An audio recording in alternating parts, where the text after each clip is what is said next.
Hence ubaba uNgwenya etshilethu umuntu usindiswa ngoJesu Kristu kuphela. Laba abanye abazivezayo bezama ukuthi sengathi nabo bakhona. Hayi sizothi namhlanje baya foster.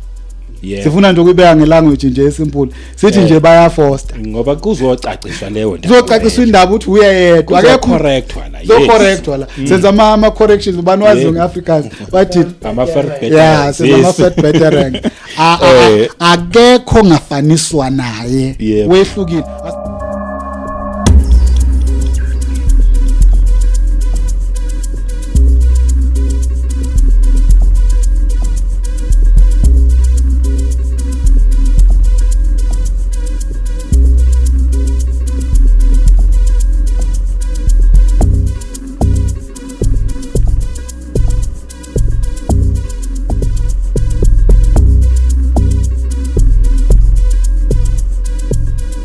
Welcome to another episode yeKota 2 Media.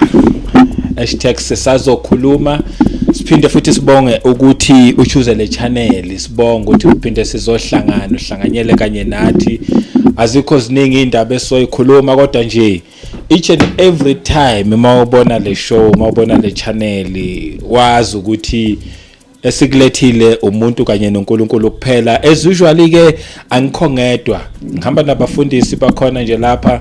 Ake ngiba introduce nje ukuthi nibabone nibazi, sisazokhuluma siphethe nje indaba ezimnandi ongasashintshi, hlala nje kanjalo. Ukhona umfundisi uKhumalo ngala engiqale ngapho ngakuwe enceko. Sibulise nje. Amen. Ngiyababingelela ababukele emakhaya egameni lomfelo wethu nenkosi uJesu Kristu. Kuyintokozo futhi ukuthi siphinde sihlangane kulolu hlelo uNkulunkulu alimisela ukuba sofakaza ngaye. Ngiyabonga.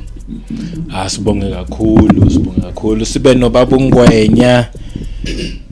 Nyaza abaningi abamazi, mhlambe yena kathi kuyichaza ke ubaba uNgwenya kancane nje. Yes. Ngiyababingelela ababukele ekhaya. Ngegama lika Jesu Kristu kube intokozo kuba nami ngizofakaza ngobufakazi buka Kristu. Yes. Amen. Sibonga kakhulu baba uNgwenya. Utholakala kuphi nje enkundleni mangabe uyatholakala einkundleni zokuxhumana bezokwazi abantu? Siyatholakala ku Facebook na ku TikTok. Amen. Ukukhambisa ivangeli. Mabe checka ku Facebook bazochecka abani? Mzwandile Ngwenya. Okay. Ku TikTok it's @88charles.com .co.com. Okay. Athi ngiconfirm ngizoyibhala phansi. Uzoyibhala phansi. Amen. Ngoba mina ubusuku wanginika kunankingi. Amen. Yase bese ukuthi nawe igcwalisele nje. Ungabe singathi ngiyogcwalisa ngiyobe ngibhala amanga. Amen. Sibonge isihloko sanamhlanje. Siyabonga baba uShabang. Isihloko sanamhlanje asifuna ukukhuluma okuningi. Sesikhulumile okuningi futhi sazokukhuluma okuningi. Kodwa okuningi umsindisa umuntu. Okusindisa umuntu uJesu. So isihloko sanamhlanje sithi uJesu nguye yedwa wehlukile. Ngisiphinde nje futhi sithi uJesu nguye yedwa wehlukile. Alright, uJesu nguye yedwa wehlukile. Uyayizwa ke indaba, ungayithathi light. Ungayithathi light kanti futhi ungayithathi too serious. Iyona ngiyazi ukuthi izokuhamba mhlawumbe iqayela lapha nalapha, kodwa sothi sifike ekugcineni uyobuzwila. Ake siqala kuphi nje? Mhlawumbe la singaqala khona njengoba seke ngasho ngathi okuningi akumsindisa umuntu kodwa kusindisa umuntu uJesu Kristu. Yes. Indaba kaJesu Kristu, it is so simple such that it is very difficult for a human mind to comprehend or to accept. Indaba kaJesu Kristu, it is so simple. Indaba yensindiso, it is so simple.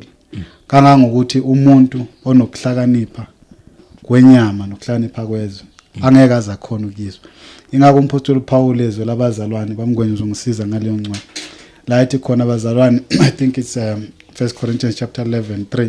Angaphosisa uthi ngiyanihawukela ukuba ningalingwa ngusathane njengenyoka, nigcine nishumayela abanye aboJesu. Angazi uma ethola imbamngweni. ngayifunda nje. So yeah, because yeah, First Corinthians 11:3. Okay. Ifundeka kanje. Kepha nginovalo lokuthi njengalokhu inyoka yamkhohlisa uEva ngobuqili bayo. Usekona. Yeah, yiyo leyo. Kepha nginovalo lokuthi njengalokhu inyoka yamkhohlisa uEva ngobuqili bayo. Kanjalo izingqondo zenu mhlawumbe zingadukiswa ziyeke ubuqotho nobumhlophe ngakuKristu. Ngokuba uma kufika umuntu eshumayela omunye uJesu esingamshumayelanga noma namukela omunye umoya eningawamukelanga noma elinye ivangeli elingalamukelanga nikubekezelela kakhulu. Okay, cela nje lapho umngwe. Yeah, uqinisile 2 Corinthians chapter 11 verse 3. Amen. Ithi mangaphinda nje bamngweni sihambe nami ithi nginovalo. Kepha nginovalo lokuthi njengalokhu inyoka yamkhohlisa uEva ngobuqili bayo. Kanjalo izingqondo zenu mhlawumbe zingadukiswa. Amen. So la sizompostoli Paul enako ukukhalaza noma ukuzwela abazalwane ethu novalo ngokuthi njengalokhu inyoka yamkhohlisa uEva kungenzeka sidukiswe engqondweni zethu. The reason because this was happening was because indaba kaJesu Kristu nensindiso uNkulunkulu yenze yaso simple. Yeah. Ukusindiswa kusimple. Kakhulu ukuthi nje ngokuthi mafanele usindiswe uvuma uJesu ngomlomo wakho ukuthi inkosi nomsibeso yakholwa enhlizweni. Yes. Every Tom, Dick and Harry can do that. But because it is so simple ukuthi lento yenziwa uNkulunkulu sigcina kuba nzima ukuthi singakholwa bese kuba nezinye izinto esizakhayo okungathi fanele sifake ukuze indaba yevangeli likaKristu lizwakale kahle. Ukuze ngathi siyenze ibe ne-weight. Ngathi manje sifake i-weight ngoba lento ngoba siyibona isimple. Isimple is too simple. Ukuthi sathi sisezonweni zethu uNkulunkulu wathumela uJesu ukuthi azosifela. Ngoba yini ivangeli?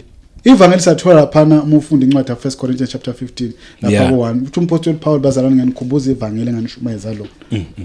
Mhlambe nami singayibheka masishane bamngwenya xolisana lo. Uthi nganikhumbuza iyona le 1:15. Lifundeka kanje uthi ngokuba okokuqala nganinika lokho engakwamukela nami ukuthi uKristu wafa ngenxa yezono zethu njengokwemibhalo. Nokuthi wembelwa nokuthi wavusa kwabafileyo ngosuku lwesithathu njengokwemibhalo. Mhlawumbe uthi ubuyela ku1 masishane. Kepha bazalwane ngiyanikhumbuza ivangeli enganishumayeza lona. Uthi umpostoli Paul ukhumbuza abazalwane leli ivangeli alishumayela kubo. Leli ivangeli alizanga li complicated. Leli ivangeli alizanga ngobungcweti bokukhuluma nangokuhlakanipha kwabantu. Kodwa leza musungafunda ke bamngwenya uthi enganishumayeza lona nenalamukelayo nenimikulo nenisindiswa ngalo nxa nibambelela ezwini enganishumayeza lona uma kambe ukukhola kwenu kungabanga yize ngokuba okokuqala nganinika lokho engakwamukela nami ukuthi uKristu wafa ngenxa yezono zethu. Ivangeli ukuthi okokuqala nje kufanele sikwamukele ngendaba yevangeli ukuthi uJesu Kristu wafa ngenxa yezono zethu. Nali ivangeli elifanele umuntu alazi. But even that babushabanga it is very simple kumuntu uKristu wafa ngenxa yezono zethu. The reason why yenze lento ibe simple is because abantu balahlekelwe irevelation kaKristu. Ingakho sizothi namhlanje uJesu nguye yedwa wehlukile. Because akwazi ukuthi ungakhi sense noma unga attach weight ekutheni noma kwinkulumo noma ku statement esithi uKristu wafa ngenxa yezono zethu. Ungamazi uKristu ubani. There is no value to that. Because mangabe kuwe ukukhanya kuwe ngoKristu ukuthi uKristu wayemuntu njengabo bonke abantu vele attach no weight to ukufeni kaKristu. Mangabe kuwe uyilokhunjani uKristu revealwe ngokuthi waye umprofeti njengabanye abaprofeti, then there's no way that you are going to attach because baba khona Eli. Then what's the difference with this one? That is why abantu baze bagcine baphika bethi akekho umuntu wafela omunye umuntu. uKristu waphike wafela belungu wafela amaJuda kubo abanye bazothi wafela abakaJesu umndeni wakubo kanti cha lutho. There is the weight here because ivangeli lokuthi uJesu Kristu wafa iyona center of universe. Exactly. Angikulume ngecenter yomhlaba, it's a center of universe. Ilapho khona zonke izinto zikaNkulunkulu ohlanganiswa khona. Yeah. So then the question or the inquiry or the quest that everyone supposed to be concerned about ukuthi ungubani uKristu. uJesu nguye yedwa wehlukile. Anganomba mngwenya ufuna ungena lapha before ngiqhubeke. Ngiqhubeke uzongena. Ungaqhubeka ngizongena. So sifuna ukusho lo mlayezo ukuthi uJesu nguye yedwa wehlukile. Abantu namhlanje kunamadoda aphakanyisiwe. Kunezinye izinto eziphakanyisiwe. Nazo ziyakhomba ukuthi ngathi ziyafana nazo sikhomba indlela ethile. Khomba indlela ethile leso abantu baze bathi sinamanga thina amaKristu masithi ezulwini ngena ngoJesu Kristu kuphela. Yeah. Because kunezinye izinto eziphakanyisiwe zaphakanyisela ukuthi mazizothatha iposition kaKristu. Ngoba into sathana elwelayo. Yeah. Kakhulu. Ulwela ukuthi uJesu akangaveli abe yilento ayiyo kusho ukuthi akungambulwa inkazimulo kaJesu ngoba ngokumbulwa kwenkazimulo kaJesu kubantu ila insindi sitholakala khona. Yes. Ecela sifunde uJohn 1 uJohn 3 I mean mangaphosi John 3 ufunde laphana verse 14. Okubaleke kakhulu ukuthi abantu bakwazi kumele siqonde ukuthi uKristu ngubani. Yebo. And masithi wehlukile nguye yedwa sithini. Sithini ngoba sekunezinye izinto ezikhandiwe zakhandwa abantu bathi nazo zine role ethize ezidlalayo ekutheni siyobona uNkulunkulu noma songena ezulwini noma sisindiswe ezenza babe baningi manje ngasabi uJesu yedwa. Yeah. As let competition kuJesu as if uJesu akusesiyena yedwa. Yes. As let competition kuJesu as if uJesu Kristu akahlukanga. Uyafana nazo kanti wehlukile. Hayi. Ngicela ufundele nje lokho njalo. Verse 14 ka3 lifundeka kanje. Njengokuba uMose waphakamisa inyoka ehlane kanjalo indodana yomuntu imelwe ukuphakanyiswa.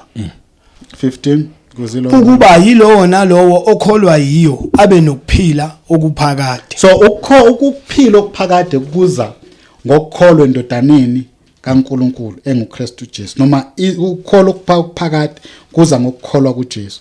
Angeke umuntu abe nako ukuphila okuphakade uma engakholwa kuJesu. Now the prerequisite here ayisho uJesu Kristu ukuthi kufanele indodana yomuntu iphakanyiswe. Yes. Ubani okumele aphakanyiswe? Indodana yomuntu uthi uJesu. Uyena okumele aphakanyiswe abonakale aziwe avele kubantu. Uma sevelile kubantu umuntu kuyoba sekuba idecision yakhe ichoice yakhe ukuthi ngiyakholwa yini. Uma ke wakholwa uJesu then ukuphila okuphakade kuvela lapha. Do you see how simple I mean this thing is? Very simple. Very simple. Very simple. But now la isala khona isala ekutheni kuvezwe noma kwembulu ukuthi uKristu ngubani. Sigcina uKristu simfanisa nezinye izinto noma namanye amadoda nawo ezile emva kwabo.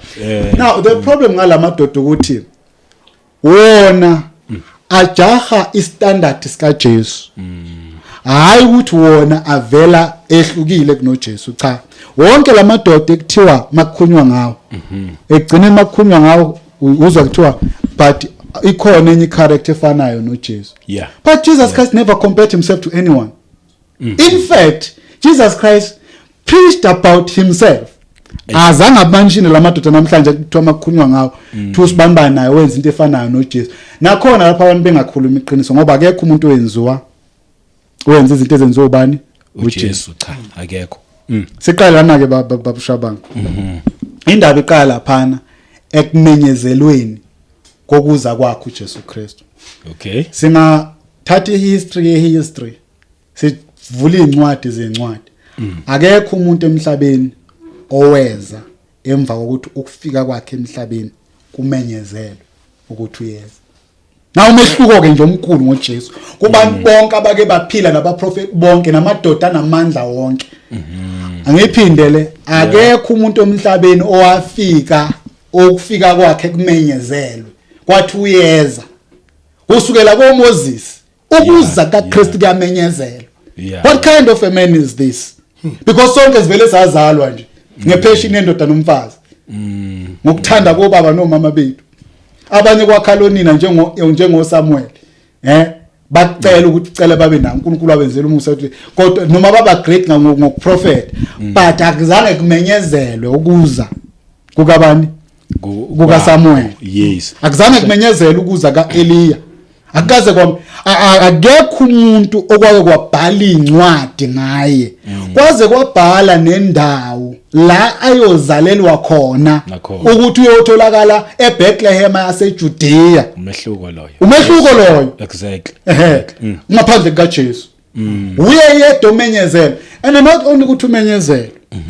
uJesu Kristu umenyezela ukuza kwakhe emhlabeni. Kwaze kwamenyezelwa nemandate. Ukuthi uma efika emhlabeni Isaiah 53 yena uyothwala izono zethu lithi ngani ngamanxeba akhe senze njani siyaphiliswa kwamenyezelwa yonke into eyokwenzeka kuye nayo ngathini nento akuyofanele nokuhlusha yohlushwa ngakho ukuthi uyophila kanjani. So mhlambe singabheka incwadi ngabangaze babukeli bathi mhlambe lento sikhandile cela selapha ku Matthew yes Matthew 2 sifunde nje uverse 6 kodwa mhlawumbe ungayiqala phezulu kancane ngoba ikhuluma kona lokho indaba le phakathi kwaba yini aba priest no Herod emva kokuba izazi ifikile kuJesu. Yebo ngafunda bamngweni usithole ngiqale phezulu ku1 ayiqale noma ayiqala ya mozoshesha nje. uJesu esezelwe eBethlehem laseJudea emihleni kaHerod inkosi bheka kwafika izazi eJerusalem azivela empumalanga zithi uphi lowo zelwe inkosi yabaJuda na ngokuba sibonile inkanyezi yakhe kwelasempumalanga size ukukhuleka kuye. uHerod inkosi esekuzwile lokho wakhathazeka neJerusalem lonke kanye naye wabutha bonke abapriest abakhulu nababhali besizwe wabuza kubo ukuthi uKristu uzakuzalelwaphi. Bathi kuye eBethlehem laseJudea ngokuba kulotshiwe kanjalo ngomprofeti ukuthi nawe Bethlehem lizwe lakwaJuda kawusiyo omncane nakanye kubabusi bakwaJuda ngokuba kuyakuvela kuwe umbusi oyakwalusa isizwe sami uIsrael. Khona uHerod ngokonje bofuna u6 asikho. So isayizwe indaba la but izinto la umbhalo uvezela khona lethi kufika izazi zifika kuHerod kunesimanga esenzakalile kuzona zithe zilapha ezikhona zabona inkanyezi lenkanyezi mayifika bona inkanyezi ngathini represent ukuzalwa kwenkosi yakwaJuda. But now ngifuna ulalele umbuzo kaHerod. Ucela ukuphinda u4 uHerod inkosi esekuzwile lokho wakhathazeka neJerusalem lonke kanye naye. Uzwe ukuthini ukuthi kuzole ini inkosi bathi zumbuzo wakhe wabutha bonke abapriest abakhulu nababhali besizwe wabuza kubo ukuthi uKristu uzakuzalelaphi. Ubuza ukuthi uKristu uzokuzalela. Ngifuna sikandalayini indaba kaKristu la. Uzulu uthi inkosi izelwe. Inkosi ngani noma ngawuba naye wayinkosi uHerod. But yizwa a specific question ayibuza because lenkanyezi evelayo kuyazi ukuthi inkanyezi ayizovela phela masekuzela uKristu hayi kuzela noma ngayiphi inkosi. So masibonakala lenkanyezi sekuthiwa nayo inkanyezu yenkosi ezoba uKristu sibonakala lithizwe kaNkulunkulu wakhathazeka uHerod neJerusalem lonke wehlukile uJesu uye yedwa kwehinkanyezi yazo letha irevelation ukuthi lowe owayekade menyezelwa sefikile. uHerod lento le he asked lo mbuzo without any hesitation ukuthi ngitsheleni uKristu akathi inkosi ukuthi uKristu yafika kuyena ukuthi vele kusho ukuthi uKristu uzozalwa nenkanyezi futhi yobe njani symbolize usefuna ukwazi ke manje uzozalelwaphi awuzwayo wayebuza bayalanda ini abapriest nababhali ulanda labantu because beba abantu abaziyo ngani ngezibhalo bazi ukuthi uJesu uKristu ukuzala kwakhe nendawo azozalela ku iprofetiwe izwa ku6 ungafunda u6 uyabuza ukuthi kambe kuthiwa makukhulunywa ngokuza kwalendoda nanokufika kwalomuntu uzozalelwa kuphi ngoba uye yedwa wathi mangabe ezokuza emhlabeni washo ukuthi uzozalelwa kuphi ukuthi uzozalwa umuntu onjani kwathiwa kuzoba intombi intombi into akuzange kuthiwe into ukuthi uyozalwa yonke into yakhe was detailed. Yes. Yeah, so asizweke lapha ku6 bathi kuye eBethlehem laseJudea ngokuba kulotshiwe kanjalo ngomprofeti ukuthi selibambe lapho yezwa bamphendula abathu ke Bethlehem laseJudea ngokuba kulotshiwe Yazwa ke futhi into eyibhaliwe ya record ukuthi uKristu mayeze emhlabeni uzozalelwa kuphi eBethlehem laseJudea ukuza kwakhe uJesu Kristu emhlabeni. It was announced. Umehluko nje oqala esinawo loyo indawo ayezozalelwa kuwo it was announced. Umuntu wesifazane uJesu owayezomzala was announced. Yes. So sayithola mhlawumbe ukusiza nje nombukeli ngoba manje masifunda uMethi omunye uzobuza ukuthi hawu nafunda uMethi kodwa manje uMethi la uJesu kusebenzisa khona asiyeni kuMika 5:2 sibona ukuthi ubani waprofeti ngoba umprofeti uMika owakhuluma ngale ndaba. Yes. Ukuthi uzozalwa. So umehluko lo uJesu Kristu nawo akafani nabanye. Yebo ngafunda bo. Ifundeka kanje. Kepha wena Bethlehem Efratha omncane ukuba uMika 5:2. Oh okay. Kepha wena Bethlehem Efratha omncane ukuba ube phakathi kwemindeni yakaJuda ngiyakuphunyelwa ngovela kuwe ozakuba ngumbusi kwaIsrayeli okuvela kwakhe kusukela endulo ezinsukwini zaphakade. Amen. Sayizwa indaba uNkulunkulu la indaba yokuzalwa kabani kaKristu le uthi kuyokuba kuphi seBethlehem Efratha uthi omncane ukuba ube phakathi kwemindeni yabani yakwaJuda uthi ngiyakuphunyelwa ovela kuwe okuza kakhe okuzaba ngumbusi wani wabaJuda okuvela kwakhe kusukela endulo. He's coming is from old. Isho njalo ngesibuku yebo. Yeah, acela ufunde nangesingisi. It like in but you Bethlehem Ephratah, though you are little among the thousands of Judah, yet out of you shall come forth to me the one to be ruler in Israel, whose goings forth are from of old. Yes. From everlasting. From everlasting. So now sesithola umunye umehluko ukuthi kuyaprofethwa ngale ndoda ezokuza nguKristu Jesu. Yes. Uthi uzokuzizela eBethlehem but izwa ke manje identity yakhe. Kuthiwa he is going forth is from old and is from everlasting. Uba umuntu owakhulunywa ngaye kanjalo Akekho.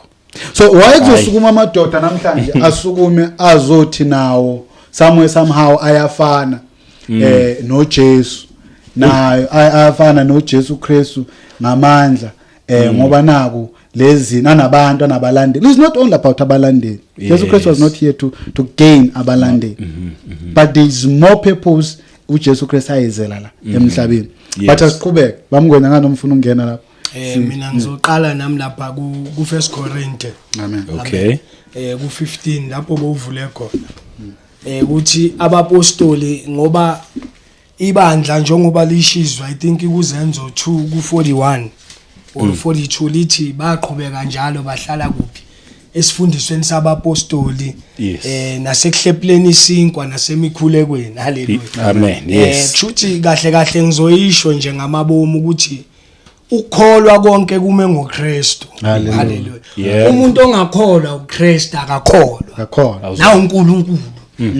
Noma ungathi ukholwa uNkulunkulu kodwa uma ungakholwa uKristu awukholwa ngoba uKristu ukulunga okanye ukuhlakanipha kukaNkulunkulu. Haleluya. Yingakho umpostoli uPaul athi ku 1 Corinthians ku 1:18 athi ngokubizwa lesiphambano kwababhubhayo ngubuwula kepha kithina esindiswayo lingamandla kaNkulunkulu. Futhi ubuwula lokubesiphambano sika Kristu uJesu ukuthi uJesu Kristu wafa wavuka ngenxa yezono zethu. Haleluya. Aphinda athi ku 21 uyabuza futhi umpostoli uPaul uthi kuphi ukuhlakani uthi amaJuda afunani ibonakalisa amaGreek afuna ukuhlakanipha kithi kwabezizwe iwubula lento. Haleluya. Masosho ukuthi indaba kaKristu iwubula bona lobula lobesithi bobusindisayo njengoba sizile sithi uJesu nguye yedwa. Haleluya. And futhi uhlukile elithizwa I think ku 1 John 2 ngicela ulifunde before siya ku Corinth. 1 John 2:22 mara I think ilikhuluma ngomphiki uKristu. Hallelujah. Ngoba ngiyezwa abantu bathi bayakholwa kepha bangakholwa uKristu. uKristu uJesu Kristu ubufakazi bukaNkulunkulu. Yingakho athi uJohn ku 1 John 5:9 uthi uma samukela ubufakazi babantu uthi ubufakazi bukaNkulunkulu bukhulu kunobufakazi babantu ngoba ubufakazi bakhe buyilo babufakazile ngeyakhe indodana. Yingakho ukufika kukaJesu kwamenyezelwa. Yingakho kweza nengilosi uGabriel lapho bowufunda khona I think ku Matthew 1:21 or 22. Uthi ingilosi uzokhulela uzala umntwana umqamba igama elithi Jesu ngokuba yena uza kuba yini umsindisi wabantu bakhe. Haleluya. Ngicela ungifundele yena u1 John I think u2:22 or 2:21. Akona sithi ukufika kwabaphiki Kristu u22 funda kanje ngubani ongumqambi manga uma kungesiye ophika ukuthi uJesu nguKristu na kuyena ongumphiki Kristu ophika uyise nendodana. 23 bese 23 yilowo nalowo ophika indodana akanaye uyise ovuma indodana unaye noyise. Amen. Ophika indodana akanayo uyise. Nophika ini nophika uyise akanayo indodana. Haleluya. Futhi angeke uthi ukholwa uNkulunkulu ungakhonzi uKristu ungakholwa uKristu.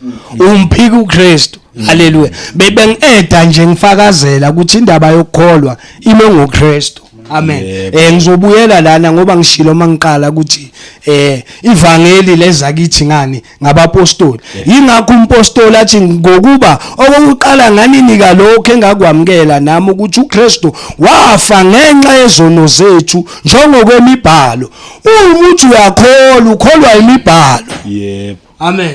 Angisho nathi iyona lento esithathe kubapostoli sakholwa ngabapostoli njengoba uJesu ashila athi khanje koshunyayela ivangeli kuzo zonke izizwe. Yingakho uPaul athi nami lokho engakwamukelwa nginike bona njengokwemibhalo ukuthi uKristu wafa ngenxa yezono zethu njengokwemibhalo nokuthi wembelwa nokuthi wavuswa kwabafileyo ngosuku lwesithathu njengokwemibhalo. Amen. Bengiveza nje lokho ukuthi izono ithethelelwa ngani ngayo uKristu lo sithi uhlukile akafani nabanye. Amen. Shuthi indaba ingobani uKristu. Amen. Ayeswakala. Yes space samukele ubaba Khanyile. Siyabonga baba Khanyile ukuthi ukhonile ukuthi ufike. Noma usithola sesephakathi nje hayi sagijima impela sigijima impela. Kodwa siyabonga ukuthi ufikile. Amen. Yes. Siqhubekeni naye. Mhlawumbe ukufaka nobaba Khanyile sinesihloko la sithi uJesu nguye yedwa wehlukile. Njengoba baba Ngwenya ebesachaza ukuthi sisindiswa ngoKristu njengokwemibhalo. Yes. Umbhalo besisavezile indaba la ukuthi ukuza nje kaJesu Kristu kwamenyezelwa safunda incwadi zikaMikha safunda incwadi kaMatthew kwamenyezelwa ukuza kaJesu yiyo lento emenza ukuthi uJesu Kristu ahluke phakathi kwabo bonke abantu abayiphakamisayo befuna ukulingana naye. Yena ukuza kwakhe kwamenyezelwa but ngifuna sithathe second 10 endabeni kaJesu Kristu.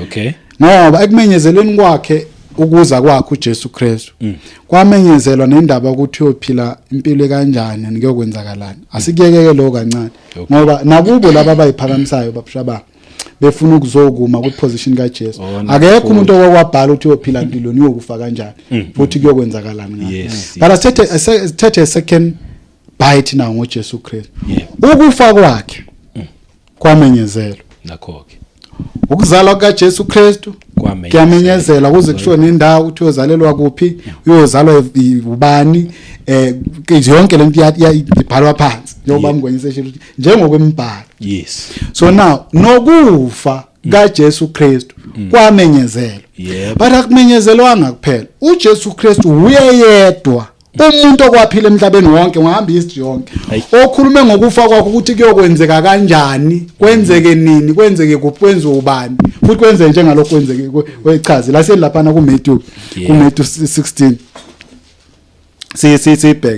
sibheke khona lapha sisabheka nje ukuthi wehlukile futhi nguye yedwa ngoba uyedwa kwenzeke kuye lezi zinto there is one uyedwa futhi ocompetent ukuthi angasindisa umuntu. Hence ubaba uNgwenya eshilo lethu umuntu usindiswa ngoJesu Kristu kuphela.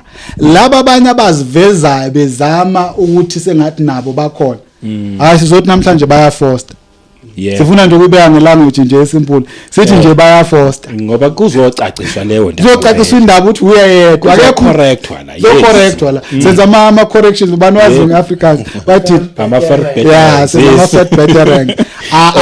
Akekho ngafaniswa naye. Wehlukile. Asele indaba ke lapha uJesu Kristu ekhuluma no lokhunjana. Lithi waqala kusukela ngalelo la uJesu Kristu waqala wakhuluma ngokufa kwakhe. uMatthew kusukela kuleso sikhathi kuMatthew 16 ku21 ifundeka kanje.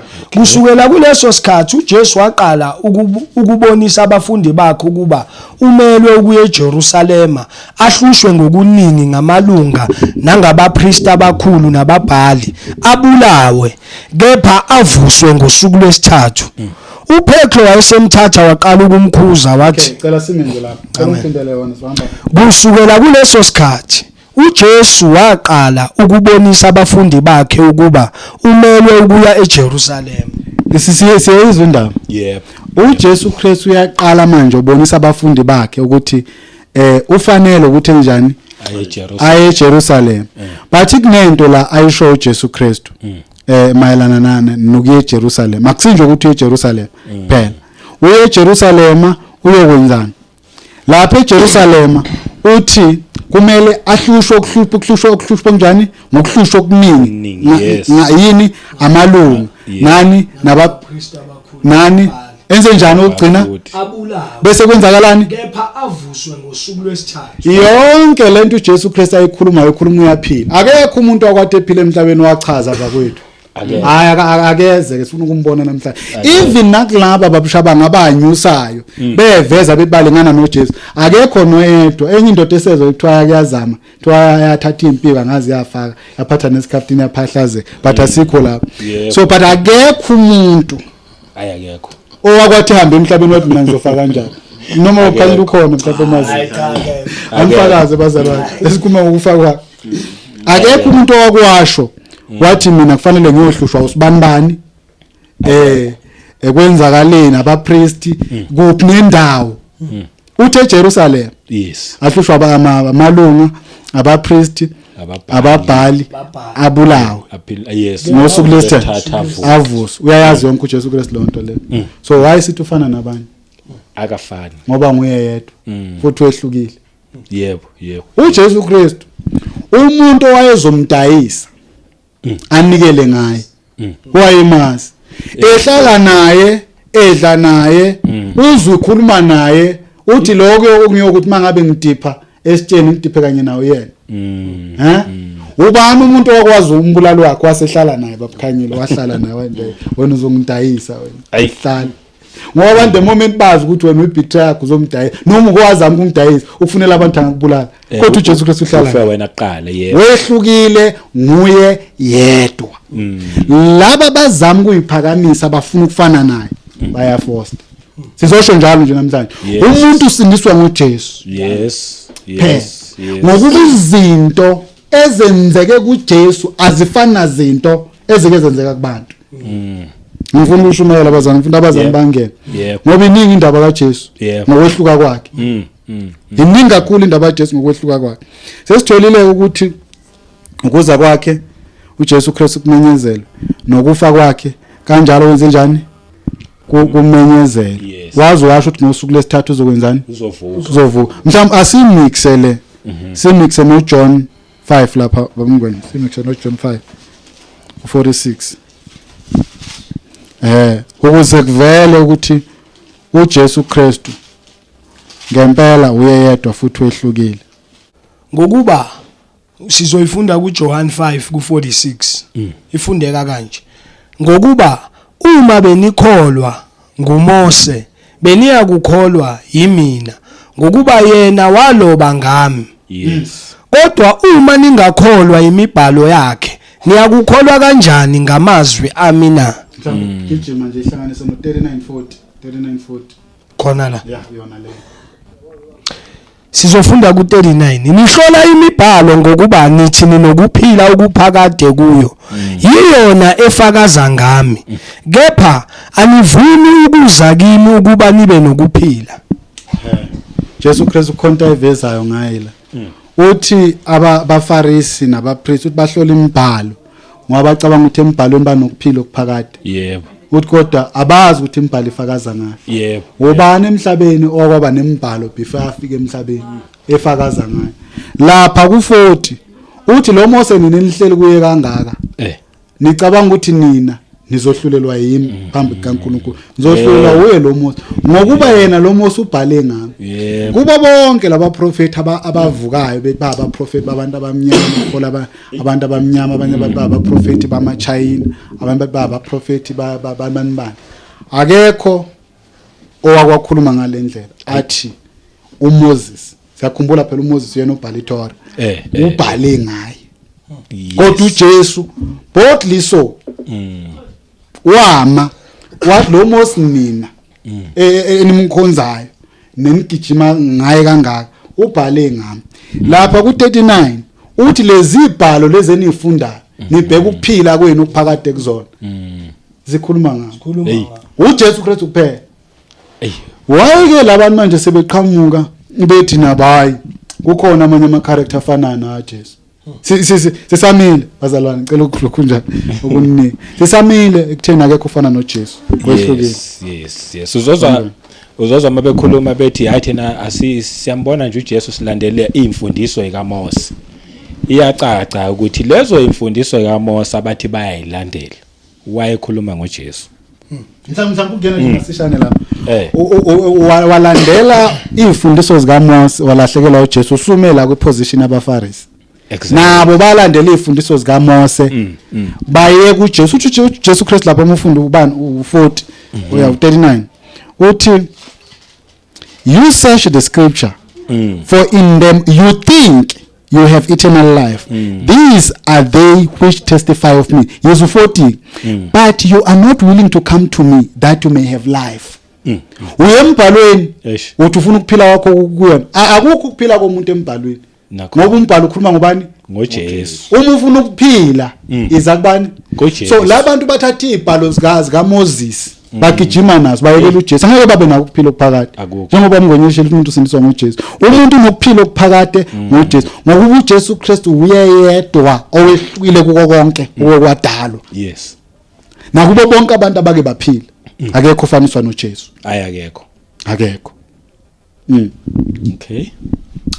Hayi kunjalo kona akekho ofaniswa naye uJesu njengoba usho babushabalala ukuthi babushabanga. Yes. Ngoba mangibheka lapha kuJohn 1:17 lithi izwi ngokuba umthetho wanikezelwa ngoMose umusa neqiniso kwavela ngoJesu. Amen. Uthi umpostoli uPaul lapha I think kumaRoma 3:21 uthi ngokuba bonke abantu bonile basilalwela inkazimulo kaNkuluNkulu balungisisiwe ngesihle nangomusa nangokuhlengwa okukuKristu uJesu. Yes. Uthi indaba umuntu ulungisiswa ngani ngoKristu Jesu. Yingakho sithi nabanye abasindisi bakhona. Yingakho nompostoli uPeter wama kuzenzo 4:11 uthi nina ilitshe lalinqajwa yinina bakhe kepha eselaba inhloko yegumbi. Athi ku12 ngicela ufunde yena u12 uzenzo 4:12. Okay. Sizwe ukuthi insindisi ngobani. Amen. Ngoba uKristu losikhuluma ngaye konke kwavela ngaye. Ngaphandle kwakhe akukho khona. Mhlambe ngingakhuluma nje kanje babukhumala ngiphumi ku subject ngiya-add nami ukuthi uJesu bekuyi 100% God 100% human. Amen.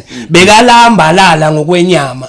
Mhlambe ngizosho kanje ngithi emhlabeni bekayindodana ngoba bekathi makahamba la emhlabeni athi konke ngikuyenzayo ngokuthatha kubani ukuthatha kubaba konke akuyenzayo beka glorify abantu ubaba. Kodwa uPaul ngizofunda sizofunda ngicela ufunde uzenzo 4:12 ngicela ungifundele. Ayikho insindiso ngomunye ukuba alikho futhi elinye igama phansi kwezulu elinikeziwe ebantwini esimelwe ukusindiswa ngalo. Uyayibona indaba ayikho insindiso ngobani ngomunye. Insindisi ngobani?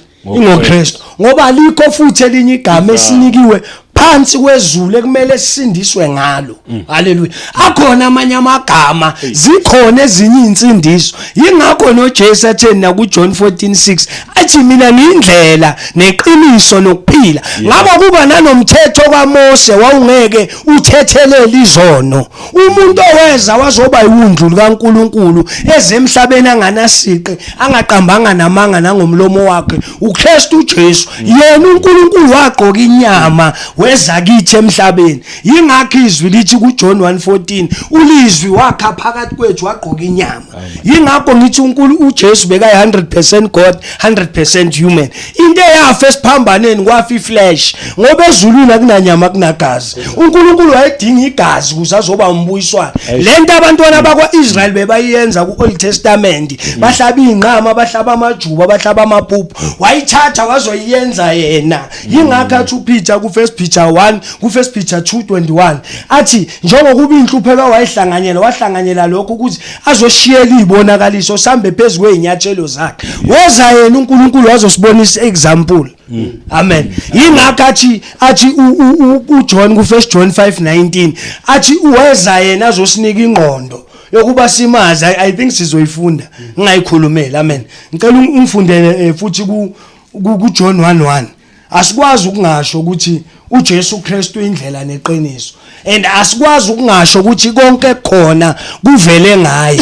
Njengoba sesizwile ubaba Khumalo asitshelile ukubonakala kwakhe ukuthi kumenyezela ukuzozalwa kwakhe, kumenyezelwe nanokufa kwakhe. Yena bekakusho, and yena makathi mina ngiyindlela, abanye bazothi basho kanjani nalokuthi uJesu Kristu uNkulunkulu, ngoba uthi uJesu obone mina ubone uBaba. Amen. Ukufa kwakhe wakufa lapha kwakufa inyama.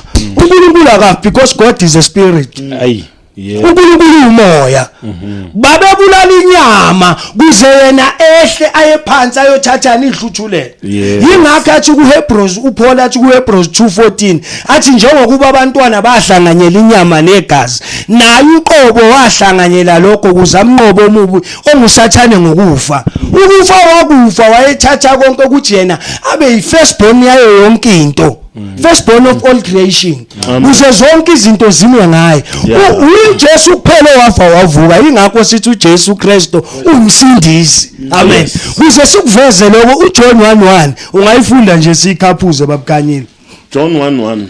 Sihloko ubuNkulunkulu nobuntu nomsebenzi kaJesu Kristu. Yes. Eqaleni wayekhona ulizwi. Ulizwi wayekuNkulunkulu, ulizwi wayenguNkulunkulu. Yes. Eqaleni wayekhona ubani? Ulizwi. Ulizwi wayengubani? WayekuNkulunkulu. Angubani? EnguNkulunkulu. uNkulunkulu wagqoka inyama ngeyakhe indodana. Amhlambe omunye uzosho ukuthi kanjani. Uthi umpostoli uPaul ku 2 Corinthians 5:19 uthi uNkulunkulu akuKristu, God in Christ, wenza ukuba izwe libuyisane naye. uNkulunkulu wagqoka inyama ngeyakhe indodana, wenza ukuba izwe ngokuba indodana yakhe ibe yisacrifice libuyisane naye. Amen. Yingakho uPaul athi ku 1 Timothy 2:5 athi ngokuba munye umlamleli phakathi komuntu noNkulunkulu. uKristu ngenyama yakhe ngokufa kwakhe wayezolamula lento athatha abantu abayisa kuNkulunkulu. Amen. Amen. Ngicela ukuyi-eda na ku Colossians. Mhlawumbe omunye uzosho awuyiqedanga kahle le uJohn 1:1. Amen. Sayifunda nje ngikuphazamisa ukufakazela. Babusha bang lento esho bamngwenya lapha ku John 1:1. Yes. Noma ungasayifunda ngoba ngizwe. Okay, ngivulile. Ivulile. Yeah. Mhlawumbe masishana ungayisho. Okay. Eqaleni wayekhona ulizwi. Ulizwi wayekuNkulunkulu. Ulizwi wayenguNkulunkulu. This is without any hesitation ukuthi la kukhulunywa ngoJesu. Thu eqaleni wayekhona ubani? Ulizwi. Ulizwi wayekubani? kuNkulunkulu. Ene lo lizwi wayengubani? WayenguNkulunkulu. Ulizwi uyowaNkulunkulu. La kukhulunywa ngoJesu. Cela ungifundele u14 babu Khanyile. Waye lo ncwadi. Kwaye le ncwadi. 14. Ulizwi waba inyama. Yeah. Wakha phakathi kwethu. Yena loyo lizwi njengoba mngwenyeshile ethi uJesu Kristu was 100% God. Ifuna ukuchazwa le ngoba abantu bazosazi. He was 100% God and 100% man. Now this is very same lizwi owayenguNkulunkulu. Nangu 14 uyatshela ukuthi waba yinyama. Yes. So ubanike umuntu okwathi makukhunywa ngaye kwathiwa wayekhona eqaleni ekuNkulunkulu enguNkulunkulu wase eba inyama. Akekho. Namunye. But mhlambe nje ngesimabo masifunde lapha ufunde 2 no 3. Ufunde 2 no 3 no 4. Yeah, same chapter 2-3 okay. Yena lo wayekhona eqaleni kuNkulunkulu. Yeah. Konke kwavela ngaye. Ngaphandle kwakhe akuvela ngalutho kuko konke okuvelile. Bese kuzovela umuntu athi hayi nami ngiyafana noJesu. Lithi konke kwavela ngaye yena ukhona yena umuntu owadala izinto. Kodwa nangu uJesu kuletha ubufakazi uthi konke kwavela ngaye. Lithi akukho njani? Ngaphandle kwakhe akuvela ngalutho kuko konke okuvelile. Uma uthi uJesu Kristu akasuNkulunkulu uthini? Usho ukuthi ngamanye amazwi umuntu wasithi nje uthi uJesu Kristu akasuNkulunkulu uJesu Kristu umuntu. Usho ukuthi njengoba lithi ngaphandle kwakhe akuvela ngalutho. Futhi zonke izinto ezikhona nani njengoba sidaliwe sadalwa umuntu uma ngasuNkulunkulu. Lithi konke kwavela ngaye ngaphandle kwakhe akuvelanga ngalutho. Moqhubeka nayo ithini? Konke kwavela ngaye ngaphandle kwakhe akuvela ngalutho kuko konke okuvelileyo. Ukuphila kwakukuye. Ukuphila kwakungikhanya kwabantu. Asimeke kancane. Bakhona abanye abaprofeti. Bakhona abanye abantu abazenza umsindisi bathi bafana noJesu. Bathi izufakazi lapho uthini. Lethu ukuthi ukuphila kwakukuye. Ukuphila kwakukukhanya kwabani? Kwabantu. Lento kuletha ubufakazi ngoKristu uJesu kuphela. Wonke lamadoda nawaphakamisayo nezinye izinto eziphakamisayo zithi akaze kufakaze ngazo kanje. Kuthiwa zazi nokuphila. Nokuphila ukukhanya kwabantu. Futhi ngamanye amazwi umuntu mayefuna ukuphila nokukhanya fanele eze kuJesu. Ngifuna uku-add nami ngiqhubeke ngisa-add nje sonikezela ubaba Khanyile asibingelele. Ngizofunda lapha kuColossians ngilikhathe nalo leli kuJohn 1 ukuthi konke kwavela ngaye uJesu. Ngaphandle kwakhe akukho khona. uColossians 1 first Colossians kuColossians wokuqala. Okay. Verse noma ungayiqala ku14 nje uphelele ku16 mara bengifuna u16. Okay. Okukuyo sinokuhlengwa ukuthethelela kwezono. Yona ingumfanekiso kaNkulunkulu ongena kubonwa. Ubani lo okukuye? uKristu. Sinokuhlengwa ukuthethelela kwezono. Amen. Ungayifunda ungamfunda u15. Yona ingumfanekiso kaNkulunkulu ongena kubonwa. Izibulo lezidalwa zonke. Ubani uKristu umfanekiso kabani? kaNkulunkulu ongena kubonwa. Izibulo lezidalwa zonke. Firstborn of all creation. Jesus Christ is the image of God. Jesus Christ is the Son of God. Jesus Christ is the Messiah. Jesus Christ is the Savior. Angazi noma ngisho kabi. Ungafunda no16 baba Khanyile. Bengifuna u16. Okay. Ngokuba kwadalelwa kuyo konke okusezulwini nasemhlabeni. Na indaba kwadalelwa kubani? Kuyo konke okusezulwini nokusemhlabeni. Nokusemhlabeni. Yeah. Yehla nayo. Okay. Okubonwayo nokungena kubonwa. Okubonwayo nokungena kubonwa. Nokuba kuyithi ngisho na kanje ukuthi nanemibuso yokumnyama kwavela ngaye. Kunjalo. Even uSathane wavela ngaye. Yeah. So yikho lithi okubonwayo nokungena kubonwa. Yingakho sithi yena uJesu yedwa uhlukile nakunye. Yingakho noma silibiza legama lika Jesu konke kubonwayo nokungena kubonwa kuyabhabhalala. Even ngiyakholwa ukuthi njengoba sikholwa nanoSathane masiphatha igama uyabhabhalala igama lika Jesu. Yikho lithi konke kwadalelwa kuye. Okubonwayo okungena kubonwa. Yena oyizibulo lako konke ngoba konke khona kume ngaye. Okusezulwini nokusemhlabeni. Uyayibona ukuthi lenza konke khona nokusezulwini amakherubhi namaserafu. Hayibo ngoba uNkulunkulu esikhuluma ngaye emunye angeke sithi bayi2. Hayi cha. Akunankulunkulu ehlele ehlalweni sithi uJesu umela. Munye we only have one God, that God is Jesus Christ. Amen. Ungayifunda nje uqedelela u16. Ngokuba kwadalelwa kuyo konke okusezulwini nokusemhlabeni okubonwayo nokungena kubonwa noma kuyizihlalo zobukhosi nayo kuyayiveza noma kuyimibuso nokuba kuyihlalo zani zobukhosi nangokuba kuyimibuso yonke imibuso ekhona nezihlalo zobukhosi imibuso yobumnyama uSathane wavela ngayo uJesu yebo amen ya ungayidla nayo nje siqedelele nokuba uyizikhulu nokuba kuyiziphathumandla konke kwadalwa ngayo kwadalelwa yona nokuba kuyimibuso kuyiphathi mandla kuyini kungamakhosi konke kwadalelwa yona kwadalwa ngayo indodana kaNkuluNkulu ngakho njengoba ngishilo mangiqala ukuthi mhlawumbe umunye uzosho ukuthi uNkulunkulu angagqoka inyama kanjani uthi umpostoli uPaul ku 1 Corinthians I think u15:50 uthi ngifuna nazi bazalwane ukuthi inyama nagazi akunakulidla ifa lombuso kaNkuluNkulu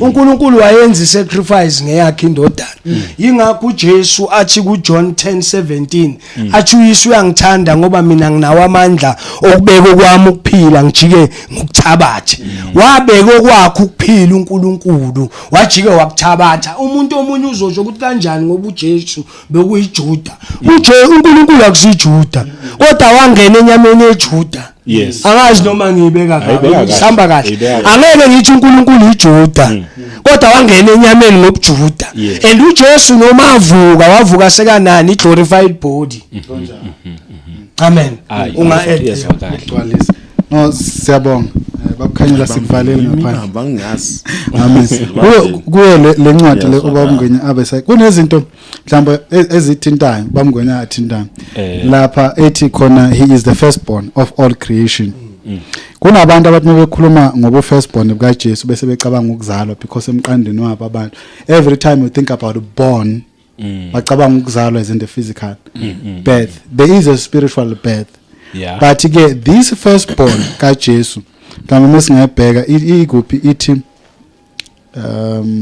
ku15 ithi he is the image of the invisible God the firstborn over all creation hayikhuluma ngokuzalwa la lo firstborn ukhuluma ngepreeminence yes over things meaning ukuba ngaphezulu ngesuperiority over everything lokhu kuthola umfundi context yale ncwadi ngoba uJesu Kristu mayifunda le ncwadi yakuveza ukuthi Jesus Christ is the creator uthola kuphi ke ithi for by him ku16 for by him all things were created that are in heaven and that are on earth visible and invisible you can't be a creature creating no you can't so that's where we get the context ka firstborn ukuthi usho ukuthini Jesus Christ is the creator of everything for by all things not some of the things or other things all meaning if it says all if you were created meaning na kufanele njani angene but it says for by him all things were created and then iyaqhubeka it in heaven and on earth visible and invisible uJesu Kristu akasisi isidalwa but zonke izinto zadalwa ngaye okusezulwini nokusemhlabeni okubonakalayo nokungabonakala so the term firstborn here ayisho ukuthi wazalwa isho ukuthi he is superior over everything yes wehlukile akafani nalutho mawuqhubeka nayo lencwadi lapha ithi ku17 ngifuna ukuyilokho njani ukuthi ngifunde lapha emnandi lencwadi mathothi ithi visible and invisible whether thrones or dominion principalities and powers bese ithi all things were created through him for him ukhona yena umuntu owathiwa zonke izinto zenziwe ngaye is a firstborn of all creation izinto esemhlabeni esezulwini nezibonwayo ezingabonwayo zakreatwa ngaye bese ithi for all things were created through him for him zenzelwa yena zenziwa ngaye zenzelwa yena bese u17 athi he is before all things and in him all things consist laba prophet abavuka abafana noJesu bafana kanjani noJesu Kristu do they also a sustenance of everything are they also creators of everything visible and invisible in heaven and on earth nabo njengoJesu kwehlukile kanti nje futhi ukube mhlambe ke bebeyoba khona afterwards abanye belothi iBhayibheli for by them but lithi for by him by him alone lilokhu nje limensiona yena not ukuthi by them besothi hayi cha kodwa ngathi ba right so sizothi ba wrong ba forced because by him alone Wamngweni ithinze enye indaba exosa ungena emlonyeni babshaba nguthi uJesu Kristu uNkulunkulu ifuna uhamba ichazwa la ngicela nje ngisishana ungivulela Isaiah 9 ngoba abantu bayathanda ukuthi makukhulunywa ngoJesu Kristu bese bebhamngweni umJuda asikhulumi ngeJuda la thina sikhuluma ngoNkulunkulu ophezulu konke the almighty God ngicela ngifundele nje babukhanyela phana ku 6 uqale ku 6 ya kanje ngokuba sizalela umntwana siphiwa indodana umbuso uyakuba semahlombe akhe sicela nje ukuthi ngihambe nawe sizalelwa ubani umntwana indodana senjani siphiwa indodana umntwana uzelwe inyama lobamngwenya khuluma ngayafa esiphambanweni indodana sase siyaphiwa into iphiwe kuyiphiwe you receive what has been given to you as a gift but umntwana uzelwe but indodana njani ingakho lithi zikaNkulunkulu phela nompriest omkhulu kakhulu hayi umpriest nje omkhulu inompriest omkhulu kakhulu uJesu Kristu indodana kaNkulunkulu yadabula wadabula amazulu wehla kusho mean cross heaven and he came on earth right lithi bambisana sona yini isivumo senu ngaqhubeka baba Khanyile umbuso uyakuba semahlombe akhe negama lakhe liyakuthiwa umluleki omangalisayo nawo kamagama swalalela uNkulunkulu onamandla asimancane lapho bamngwenya uthe lo uNkulunkulu 100% bese sitholile kuJohn 1 isizivezelile no John 1 no 14 ukuthi uJesu Kristu uNkulunkulu so la yaziphindela ethi amagama akhe kuyakuthiwa bani umluleki omangalisayo number 2 bani uNkulunkulu onamandla uNkulunkulu onamandla uyise ongunaphakade uyise ongunaphakade bese sizoyithinta bamngwenya le bese uyifakaza nalokuthi uJesu Kristu unguyise noma ungiba yena uqobo unguyise nayo incwadi yasitshela and manje ngicela sithathile kunjani sifocus kancane lencwadi la kukhuluma umprofeti kaNkulunkulu Isaiah I don't know how many years before Jesus Christ azalwe umemezela ngokuza kukaJesu Kristu emhlabeni akekho kubo bonke abantu abake bayiphakamisa bazenza abafana noJesu Kristu owakwamenyezelwa ngaye kanje akekho noma sekumenyezelwe ngokuza kwakho wathiwa kuzobe kuza uNkulunkulu akekho wakhunywa ngakho bantu mhlawumbe ayonto ukugqisha kancane ngisimawumbazana ningivumele ngigcwalise nangu malaki masishane siveze indaba yaJesu bekusesekuningi uma ukhuluma ngoJesu Kristu ukhuluma ngawo konke idinga isikhathi okay umalaki masishane umalaki ngicela ufunde umalaki 3 verse funde nje 1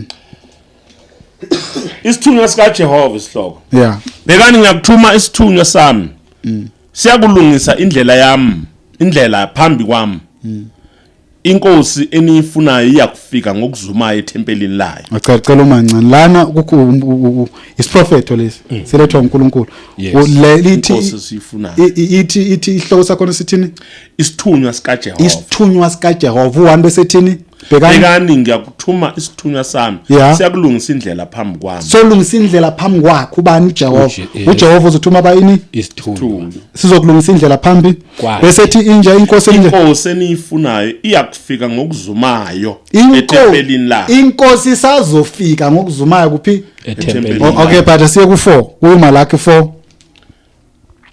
ufunde uverse 1 bese uyajump to 5 and 6 usuku likaJehova isihloko ihloko sithi usuku likabani lesi simemezelo sokuthi ngelinye ilanga uJehova uzofika emhlabeni sisakhomba uJesu njengobani owehlukile futhi enguNkulunkulu wehlukile yedwa wehlukile enguNkulunkulu usuku likaJehova cela ufunde uverse 1 ngokuba bheka luyeza usuku uvutha njengeziko bonke abaziqhenyayo nabo bonke abenza okubi bayakuba ngamabibi okay liyakubashisa lolo suku oluzayo usho uJehova sebawuthi cela ujump ku 5 and 6 yeah ubuya komprofeti uEliya izwe ke manje kubuya komprofeti ubani uEliya ezela ini isuku likabani kaJehova ngoba seshilo ku3 ukuthi uzokuthuma ini isithunywa sakhe silungisa indlela phambi kwakhe inkosi abayifunayo ufika ngonjani ngokuzuma asizweke lo nceke ezofika uthi ubani Bekani ngiyakuthuma kini uEliya umprofeti lungakafiki usuku lukaJehova olukhulu nolesabekayo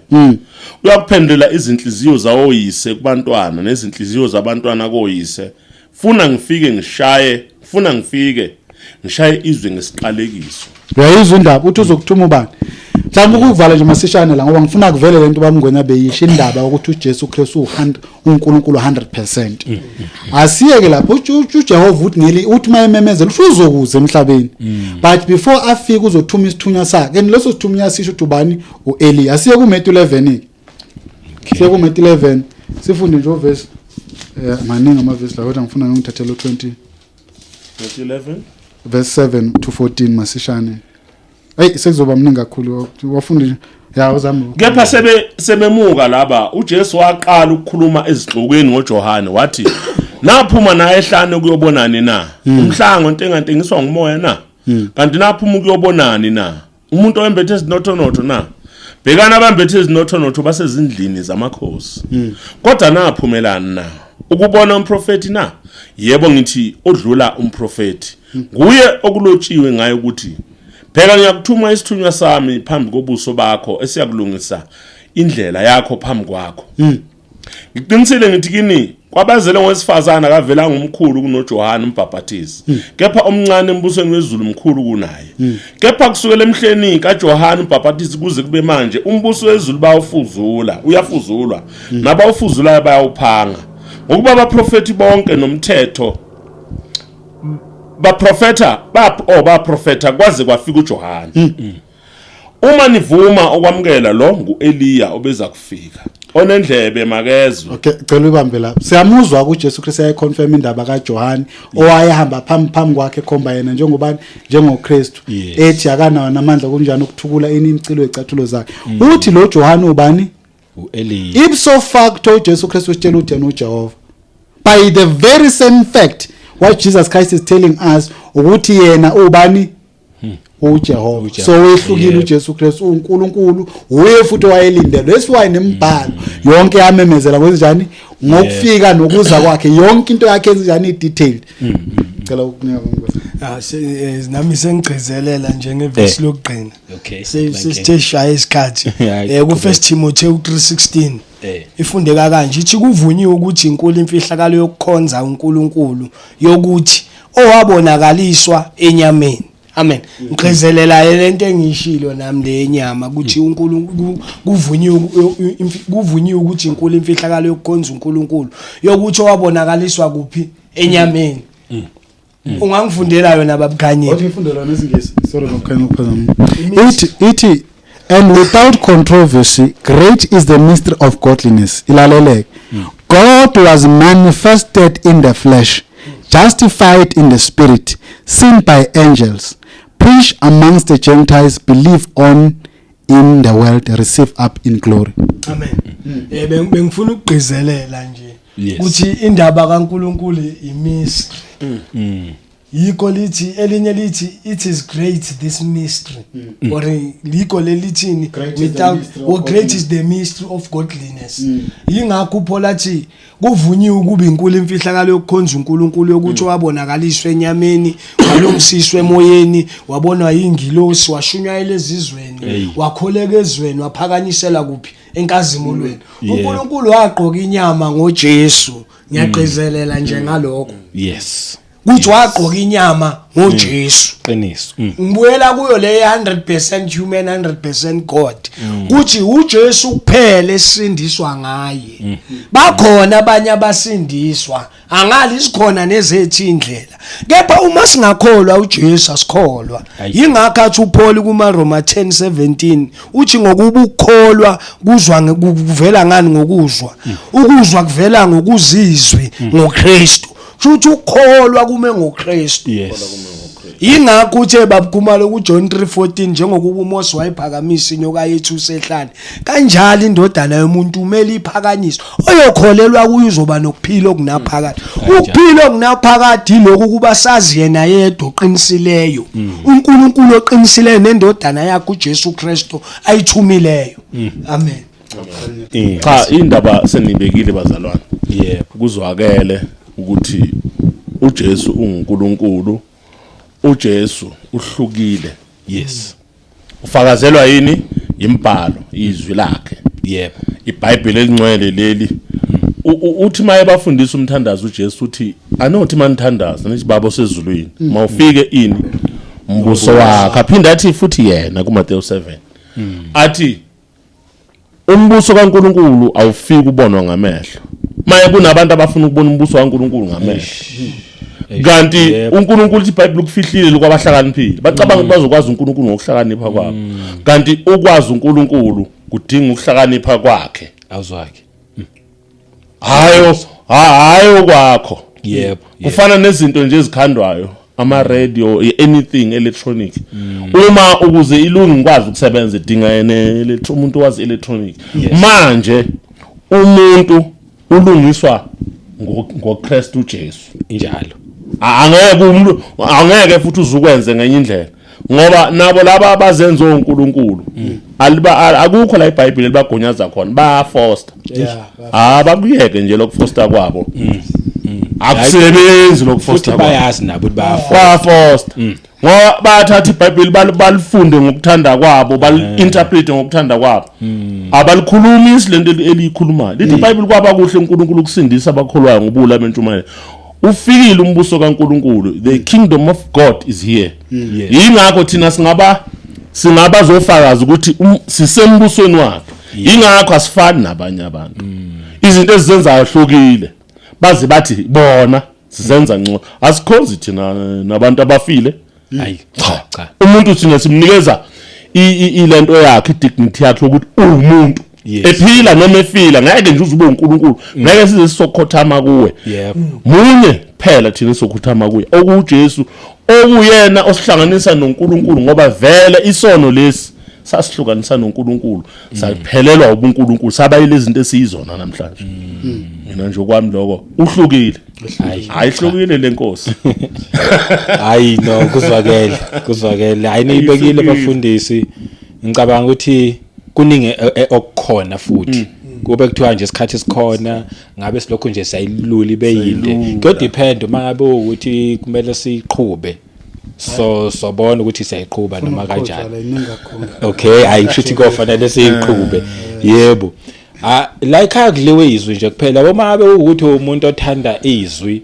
asixoxe kuphela le ndaba kodwa siyiletha nangezwi siyifakazele futhi siyifunde uzubone ngempela ukuthi into esiyikhuluma kodwa ikhona ake nami ngivale nje ngenamazwi abulaki lawo engizovala ngawo ngoba abantu abaningi bakhuluma kwabo ayithi sikhuluma ngoJesu Kristu ukuthi uyedwa futhi wehlukile nakho kusho ke ku Revelation Sambulo 22 verse 7 ukukhomba ukwehluka kwakhe ehlukile ngizoyifunda nje ngale language le ithi behold I am coming quickly ayesikhulume nje ubani omunye obuyayo kulaba sebahamba mangabe kungathiwa mhlawumbe uJesu wafake ubani omunye futhi obuyayo ngiyazi abantu abaningi bathi uma ngabe bekhuluma bathi akunini kulokuthi uyabuya that's why ngithe ngizovala nje ngalamazwi awubula ngoba abaningi balobethi kunini kulokuthi uyabuya but uthi I'm coming quickly blessed is he who keeps the words of the prophecy of this book